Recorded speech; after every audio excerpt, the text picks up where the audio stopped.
প্রিয় শিক্ষার্থীরা, আমরা আরো ২ টি সূত্র নিয়ে আলোচনা করব। চলো আমরা আলোচনা শুরু করা যাক। আলোচনার শুরুতে বলে নিই আমরা ইতিমধ্যে কিন্তু ৪ টা ফর্মুলা কোথা থেকে আসে, তাদের কাজ কি, আ কোথায় ব্যবহার করতে হয় এবং কিভাবে ব্যবহার করতে হয়, কখন কোনটা ব্যবহার করতে হয় সবকিছু নিয়ে কিন্তু আলোচনা করেছি। এখন আমরা আবার ২ টা সূত্র নিয়ে আলোচনা করব এবং এই ২ টা সূত্র a+b² এরই সূত্র, কিন্তু এটা অনুসিদ্ধান্ত, তাই না? a+b² এর সূত্রতে আমরা কি জেনেছিলাম? a² + 2ab + b², right? কিন্তু আমরা যে অনুসিদ্ধান্তটা, সেখানে আমরা কি দেখব? a - b whole square plus 4ab। এখন এটা কোথায় কাজে লাগবে? এর তো একটা সূত্র আছে, a² + 2ab + b²। ওইটা কখন কাজে লাগে এবং এটা কখন কাজে লাগে? এইটা কাজে লাগে হচ্ছে মান নির্ণয়ের জন্য, ঠিক আছে? এটা কাজে লাগে মান নির্ণয়ের ক্ষেত্রে এবং ওইটা কাজে লাগে কোনো কিছুকে বর্গ করার জন্য। বোঝা গেছে? অথবা বর্গটাকে সংক্ষিপ্ত করার জন্য, অর্থাৎ সরল করার জন্য লাগতে পারে। আর এটা লাগে হচ্ছে মান নির্ণয় করার জন্য। ঠিক আছে? মান নির্ণয় করার জন্য প্রথমত আরেকটা কাজে লাগে। তোমার কাছে যদি, আচ্ছা, আমি এটা পরে বলছি। আরেকটা হচ্ছে a - b হোল স্কয়ার। এটার ফর্মুলা আমরা জানি a² - 2ab + b², কিন্তু আরেকটা আছে, সেটা হচ্ছে a + b whole square minus 4ab। ঠিক আছে? এই যে ২ টা ফর্মুলা আছে, এই ২ টা মান নির্ণয়ের জন্য লাগে এবং আরো একটা কাজে লাগে। সেটা আমি বলি, তোমার কাছে যদি শুধুমাত্র a - b এর মান দেওয়া থাকে, এ এবং তোমার কাছে যদি ab এইটার মান দেওয়া থাকে, তাহলে তুমি কি a - b হোল স্কয়ার এর মানটা বের করতে পারবা? a - b হোল স্কয়ার এর মানটা কি বের করতে পারবা এখান থেকে? হ্যাঁ, তুমি কিন্তু মানটা বের করতে পারবা। আচ্ছা, তুমি a+ b এর মানটা বের করতে পারবে? এখানে তোমার a - b এর মান দেওয়া আছে। ঠিক আছে? a - b এর মান মনে করো দেয়া আছে। আম আচ্ছা, যেকোনো একটা ধরলাম, মনে করো হচ্ছে ১৫। ঠিক আছে? a - b এর মান মনে করো ১৫ দেওয়া আছে। এখান থেকে তোমার a+b এর মানটা বের করতে বলবে। আচ্ছা, এটার মানও মনে করো যে উম ২৬, জাস্ট সাপোজ ২৬ মনে করে দেওয়া আছে। ঠিক আছে? এখন তোমাকে বের করতে হবে কি a+b এর মান। তাহলে তুমি যদি a - b থেকে a+b এর মানটা বের করতে চাও, তাহলে কিন্তু তোমার এই ফর্মুলাটা কাজে লাগবে। ঠিক আছে? আচ্ছা, তো a - b whole square plus 4ab। দেখো এখানে কিসের সূত্র ফেলতে হবে? এখানে a - b, তাই তো? a - b টা আমাদের আছে। সো এটা হচ্ছে 15 হোল স্কয়ার প্লাস 4 ইনটু 26, তাই তো? এখন তুমি জানো যে 15 এর স্কয়ার করলে কত হয়, সেটা তুমি জানো এবং তার সাথে 4 গুণ 26 করলে কত হয়, এটাও তুমি জানো। এখন এটার মান তোমাকে কি করতে হবে? শুধু বসায় দিতে হবে। মান বসায় দিলেই কিন্তু হয়ে যাবে। তাহলে বলো তো 15 স্কয়ারের মান কত?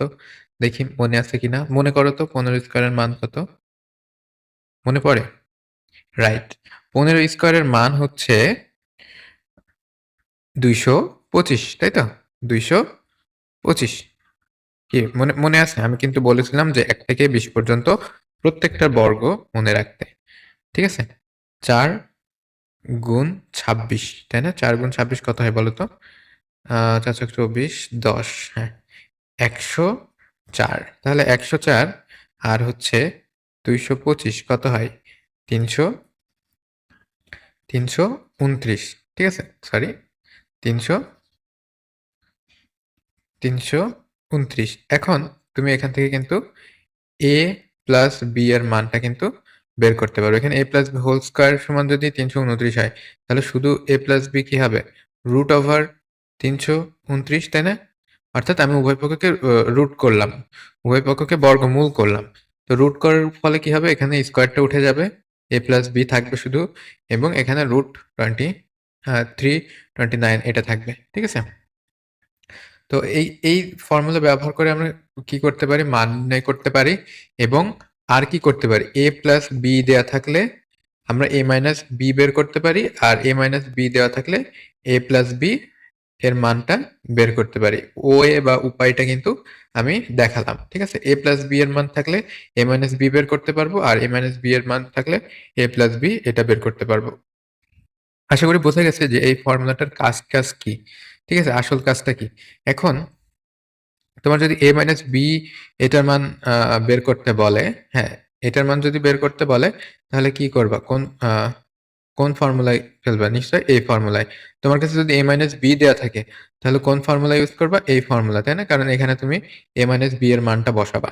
ঠিক আছে? আর যদি a প্লাস b এর মান দেওয়া থাকে তোমার তাহলে কি a প্লাস b এই ফর্মুলাটা ইউজ করবা, তাই তো? আর তোমার যদি a প্লাস b এর মান বের করতে বলে a মাইনাস b এর মান দিয়ে, তাহলে কি করবা? তুমি এই ফর্মুলাটা বের করবা এবং শেষে রুট করে দিবা, তাই তো? এই যেমন করে দেখানো হলো। তো এইটা ছিল এই ফর্মুলা দুইটার ব্যবহার। এখন দেখো এই ফর্মুলা দুইটা কোথা থেকে আসে। চলো কোথা থেকে আসে দেখা যাক। আমরা আমরা কি জানি? আমরা জানি হচ্ছে a plus b whole square সমান কি লেখা যায়? লেখা যায় a square plus 2ab plus b square, তাই তো? এটা লেখা যায়। এখন আমরা এখানে একটু মডিফাই করব। a স্কয়ার প্লাস 2ab, আচ্ছা আবার আমরা প্লাস 2ab নেব। তো এই যে একটা বাড়তি 2ab যে নিলাম এটাকে আবার বাদ দিয়ে দেবো। আচ্ছা আমরা নিলাম আবার বাদ দিয়ে দিলাম। তাহলে এটার কোনো বাড়তি কোনো মান কিন্তু নাই, ঠিক আছে? প্লাস বি স্কয়ার, তার মানে এইটাও যা এইটাও তা, উপরের যে রাশিটা সেটাও যা, নিচের যে রাশিটা এইটাও সেম, কোনো পরিবর্তন নেই, ঠিক আছে?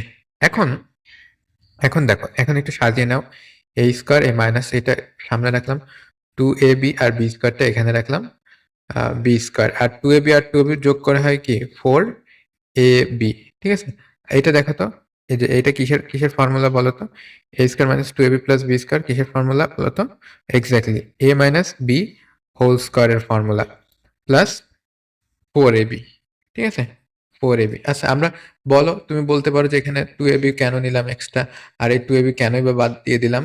কারণ আমরা এই ফর্মুলাটাতে আনতে চাচ্ছিলাম a minus b whole square, এই ফর্মুলাতে আনতে চাচ্ছিলাম, অর্থাৎ আমাদের দরকার ছিল মাইনাস ab এক্সট্রা, এই জন্য এই মাইনাস ab এটা এক্সট্রা আনা হলো, প্লাস ab মাইনাস ab। তো এই দুটো এটা কিন্তু অঙ্ক করার স্বার্থে তুমি আনতে পারো, আবার যেখান থেকে আনবা সেখান থেকে আবার কি ফেরত দিতে হবে। তুমি আনছো একটা 2ab, তাহলে কি এই যে তুমি একটা 2ab আনছো, তাহলে একটা 2ab কি করবা? ফেরত দিবা। তাহলে কি আলটিমেটলি এটার কোনো এক্সট্রা মান কিন্তু হবে না, অর্থাৎ এইটা যা এইটা তা, উপরের রাশিটা যা নিচের রাশিটাও সেম। বুঝা গেছে? তো এইভাবে তোমার প্রমাণ করার স্বার্থে কিন্তু অনেক সময় অনেক কিছু আনতে হবে ফিউচারে, ঠিক আছে? এখন ক্লাস 8-এ পড়ো, এখনো আনতে হবে, এবং 9-10 যেখানেই যাও না কেন তোমার কিন্তু আনা লাগবে। তো এই যে তোমার প্রুফ কিন্তু একটা হয়ে গেল, ঠিক আছে? চলো আরেকটা প্রুফ আমরা দেখব। a square sorry a minus b whole square সমান কি লেখা যায়? a square minus 2ab plus b square. এখানে আমরা কি করব? a স্কয়ার একটা প্লাস 2ab আনার চেষ্টা করব, 2ab মাইনাস 2ab এই যে আনলাম যেহেতু, আবার সেটাকে কি বাদ দিয়ে দিতে হবে, আর এই যে মাইনাস 2ab। তার মানে এই দুইটা যেটা, এটা আমরা যেমন এনেছি, লোন নিয়েছি, তেমন আবার শোধও করে দিয়েছি। সুতরাং তোমার উপরের রাশিটা যা নিচের রাশিটাও তাই, এটা আনলাম শুধুমাত্র প্রমাণ করার খাতিরে, ঠিক আছে? ওকে, এবার দেখো a স্কয়ার তোমার হচ্ছে প্লাস 2ab প্লাস b স্কয়ারটা এখানে নিলাম, b স্কয়ারটা এখানে নিলাম, আর 2ab আর 2ab কি হয়? মাইনাস মাইনাস 4ab, 2ab এবং 2ab 4ab হয়, উভয়ের আগে মাইনাস, তো মাইনাস। বুঝা গেছে? আচ্ছা এবার এটা এটা যদি বোঝা যায়, এখানে দেখো a plus b whole square minus 4ab, তাহলে কি ফর্মুলা চলে আসলো? তোমার যখন a minus b whole square এটা আসছে, a minus b whole square যখন এটা আসছে, তখন তোমার ফর্মুলাটা কি আসছে? a plus b whole square minus 4ab। আর যখন a plus b whole square আসছে তখন ফর্মুলাটা কি হচ্ছে? এই a minus b whole square plus 4ab, ঠিক আছে? অর্থাৎ এখানে যখন মাইনাস তখন এখানে প্লাস, এখানে যখন প্লাস এখানে তখন মাইনাস, এবং ভেতরে মাইনাস থাকলে বাইরে প্লাস, ভেতরে প্লাস থাকলে বাইরে মাইনাস। এই হচ্ছে যাতে তোমার সূত্র দুইটা ভুল না যায়, তার একটা উপায়। তো এটাকে আমরা আরো একভাবে প্রমাণ করে দেখাতে পারি যে a plus B whole square, এটার সূত্র আমরা জানি, তাই তো? a square plus B square plus 2ab। আমরা আমরা কিন্তু একটু a square plus 2ab plus B square আমরা জাস্ট একটু সাজিয়ে লিখেছি, অন্যভাবে সাজিয়ে লিখেছি, ঠিক আছে? এবার দেখো এ স্কয়ার প্লাস বি স্কয়ার সমান আমরা কি লিখতে পারি? কি লিখতে পারি মনে আছে? A square plus B square সমান a minus B whole square plus 2ab, ঠিক আছে? আর এই যে এইটা সমান আমরা এতটুকু লিখছি। আর হচ্ছে প্লাস 2ab, ঠিক আছে? তাহলে কি হয়? a minus B whole square plus কি হচ্ছে 4ab। কি বুঝতে পারছো? এই যে তোমার ফর্মুলাটা কিন্তু চলে আসলো, একবারেই চলে আসলো। ওকে, আচ্ছা, আরেকটু দেখো, a minus B whole square সমান কি লিখে দেয়? a স্কয়ার মাইনাস, আচ্ছা, a square plus B square এটা আগে লিখে নিই, মাইনাস 2ab, ঠিক আছে? এবার a square plus B square সমান কি লিখতে পারো? A plus B whole square minus 2ab, আর এখানে মাইনাস 2ab আগের থেকে ছিল। তো এই যে এতটুকু তুমি লিখলে কিসের বদলে? এ স্কয়ার প্লাস বি স্কয়ারের বদলে লিখলে কি a plus B whole square minus 2ab, ঠিক আছে? আর এই মাইনাস 2ab আগে থেকেই ছিল।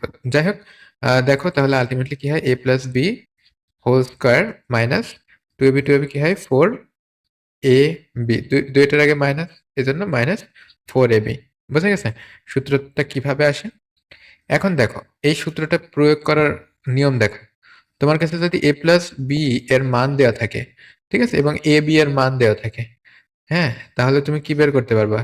a মাইনাস বি হোল স্কয়ারের মানটা বের করতে পারবা, তাই তো? a মাইনাস বি হোল স্কয়ারের মানটা বের করতে পারবো, কারণ এটা কি? a plus B whole square minus 2ab, sorry, minus 4ab, তাই তো? a plus B whole square minus 4ab, অর্থাৎ তোমার কাছে a প্লাস বি এর মান যদি দেওয়া থাকে তাহলে তুমি a minus B whole square এটার মান বের করতে পারবে। আর যদি তুমি a মাইনাস বি এর মান বের করতে পারো, সেখান থেকে কিন্তু a মাইনাস বি এর মানটাও বের করতে পারবা, কেননা এটা হচ্ছে বর্গ আর এটা হচ্ছে তার বর্গমূল। জাস্ট রুট করলে বা বর্গমূল করলে কিন্তু এটা চলে আসবে। কি ক্লিয়ার তো? কোথা থেকে কি বের করতে হয়? আশা করি এতটুকু ক্লিয়ার। আর তোমার কাছে যদি a মাইনাস বি এর মান দেওয়া থাকে, ঠিক আছে, তাহলে আর এ বি এর মানটা তোমার যদি দেওয়া থাকে, তাহলে কিন্তু তুমি সেখান থেকে a plus B whole square এই মানটা কিন্তু তুমি পেয়ে যাবে। কারণ কি? a plus B whole square মানে কি? a minus B whole square plus, sorry, 4ab, ঠিক আছে? আচ্ছা, আশা করি এতটুকু সম্পূর্ণরূপে তোমরা নিশ্চিত। এখন তোমার কাছে যে a প্লাস বি এর মান দেওয়া থাক বা a মাইনাস বি এর মান দেওয়া থাক, তুমি কিন্তু a স্কয়ার প্লাস বি স্কয়ারের মান সব ক্ষেত্রেই বের করতে পারবে। আশা করি বোঝা গেছে যে কোথায় কোন সূত্রটা কাজে লাগে এবং কিভাবে কাজে লাগাতে হয়। আশা করি তুমি পারবে।